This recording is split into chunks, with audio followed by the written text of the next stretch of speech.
Hi, everybody. I'm Brittany Lewis, a breaking news reporter here at Forbes. Joining me now is Clifford Winston, economist and author of the upcoming book, Market Corrections, Not Government Interventions, A Path to Improve the U.S. Economy. Clifford, thanks so much for joining me once again. All right, good to talk with you again. President Trump announced a monumental change to the H-1B visa program last month, the imposition of a $100,000 application fee. And domestic companies use this type of visa to employ foreign talent in industries like tech, and the six-figure fee could really radically change that.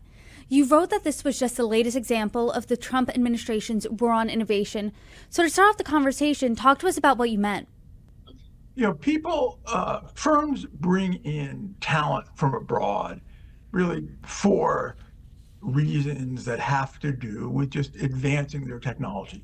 They think they can help them in ways that maybe the domestic workers can't, they have better training, or they're specialized.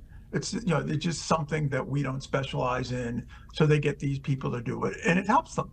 And so they bring them in, and there's nothing at all benign about this in terms of what their strategies are. They're just trying to be more innovative and competitive.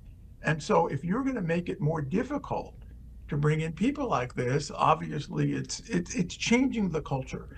It's not so much that it's $100,000. I mean, obviously for some smaller firms, that's a lot, but for obviously, Microsoft or Google or you name it, they can afford that. It's just the attitude. It's a culture. You're anti-innovation, which is, very bad because innovation is the key to growth, and growth is what's responsible for our material quality of life. And President Trump, I don't think, would argue that he's anti-innovation in this decision. This is what the White House said about it. Quote, the H-1B non-immigrant visa program was created to bring temporary workers into the United States to perform additive, high-skilled functions, but it has been deliberately exploited to replace rather than supplement American workers with lower-paid, lower-skilled labor. The large-scale replacement of American workers through systemic abuse of the program has undermined both our economic and national security. What do you make of their reasoning there? Their reasoning is not accompanied by evidence. It would be helpful if, when they made a statement like that, they sort of pointed out, here are all these, quote, highly trained workers in America that are unemployed. And they're unemployed because they can't get jobs that are being filled by foreign people with H-1B visas. I don't think there's any evidence to support that whatsoever. There's plenty of room for talented, well-trained people to be employed in this country.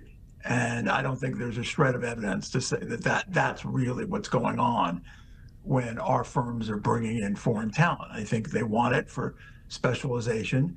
My guess is also it's competitive. In other words, this claim that they're underpaying them, it makes it look like that our foreign firms, our domestic firms are monopsonists. That is, there's only one who's buying foreign talent. And that's obviously not true. If someone tries to hire a foreign person and says, yes, we'll give you a visa, but we're going to pay you, very low wages, they'll say, forget it. I mean, I'm not going to come, or better yet, I'm going to go somewhere else and I'm sure be able to get a more reasonable wage.